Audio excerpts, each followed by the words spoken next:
హామీల అమలులో విఫలమైన కూటమి ప్రభుత్వం తన అసమర్థత నుంచి ప్రజల దృష్టిని మళ్లించేందుకు లేని లిక్కర్ స్కామ్ను తెరమీదికి తీసుకువచ్చిందని మాజీ మంత్రి పెర్ని నాని ఆగ్రహం వ్యక్తం చేశారు.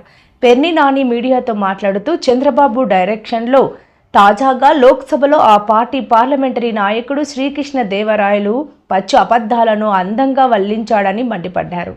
చంద్రబాబు నాయుడు గారి గూట్లో చేరినటువంటి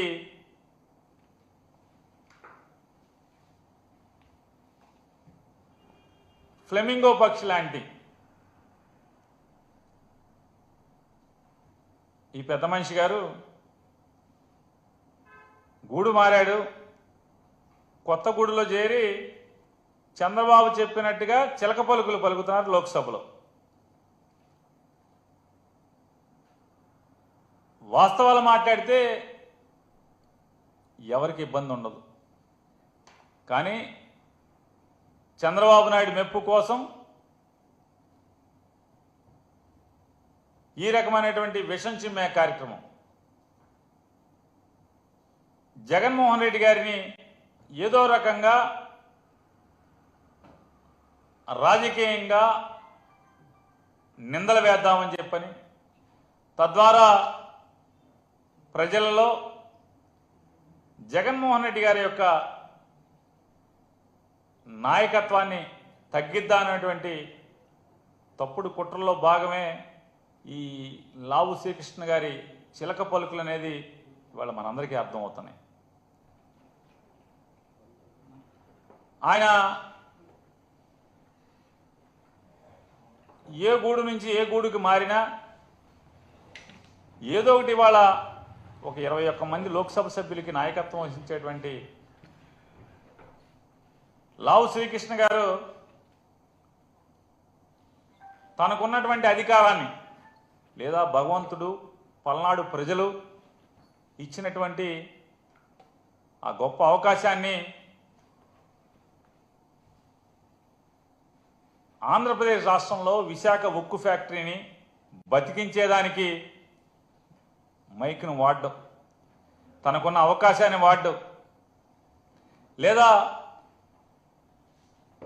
పోలవరం ప్రాజెక్టుకి అరకొర నిధులు కాదయా, సంపూర్ణమైనటువంటి భూసేకరణతో సహా నిర్వాసితులకి చెల్లించాల్సినటువంటి డబ్బులతో సహా తక్షణం చెల్లించండి అని నిలదీసేదానికి లోక్సభలో పల్నాడు ప్రజలు తనకి ఇచ్చినటువంటి మైక్లో మాట్లాడే అవకాశాన్ని ఆయన వాడుకోడు. లేదా ఈ ఆంధ్ర రాష్ట్రానికి మరీ ప్రత్యేకించి సాగు కోసం, తాగునీటి కోసం ఇబ్బందులు పడుతున్నటువంటి రాయలసీమ లిఫ్ట్ ఇరిగేషన్ని అధికారికంగా లేదా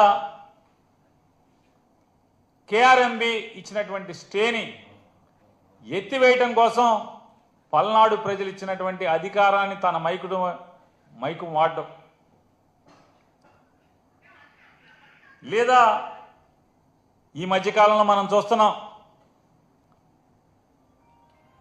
జనాభా నియంత్రణ అనేది ప్రభుత్వం ప్రజలకి నూరిపోయటం వల్ల ఈ దేశ శ్రేయస్సుని కాంక్షించి దక్షిణ భారతదేశంలోని ప్రజలందరూ కూడా జనాభా నియంత్రణ కోసం కంకణబద్దులై ఆనాటి ప్రభుత్వం చెప్పిన లక్ష్యాన్ని ఆచరణలో పెడితే దాన్ని సాకుగా ఇవాళ డబుల్ ఇంజన్ మాట్లాడుతున్నటువంటి ఈ ఇద్దరు మోడీ గారు, అమిత్ షా గారు, వాళ్ళిద్దరూ చేస్తున్నటువంటి రాజకీయ ఏదైతే రూల్స్ పేరుతో లేదా జనాభా నిష్పత్తి పేరుతో లేదా జనాభా లెక్కల పేరుతో గడచిన 40-50 సంవత్సరాలుగా పాలకులు ఆపుకుంటూ ప్రజానాయకులు ఆపుకుంటూ వస్తున్నటువంటి నియోజకవర్గాల వర్గీకరణని లేదా నియోజకవర్గాల డీలిమిటేషన్ని ఎత్తుగడగా కేవలం ఉత్తర భారతదేశంలోని 2-3 రాష్ట్రాల ఓటుతో ప్రభుత్వాన్ని ఏర్పాటు చేసుకునేలాగా, లేదా దక్షిణ భారతంతో సంబంధం లేకుండా దేశాన్ని ఏల్దామని చేస్తున్నటువంటి దుర్మార్గపు ఆలోచనల్ని నిలదీసేదానికి పల్నాడు ప్రజలు ఇచ్చినటువంటి నీ లోక్సభలో మైక్ని వాడుతున్నావా అంటే దానికోసం వాడడం, నీ ప్రాంతం కోసం లేదా పల్నాడులో ఉన్నటువంటి వెనుకబాటుతనం గురించి లేదా పల్నాడులో ఉన్నటువంటి నీటి ఎద్దడి గురించి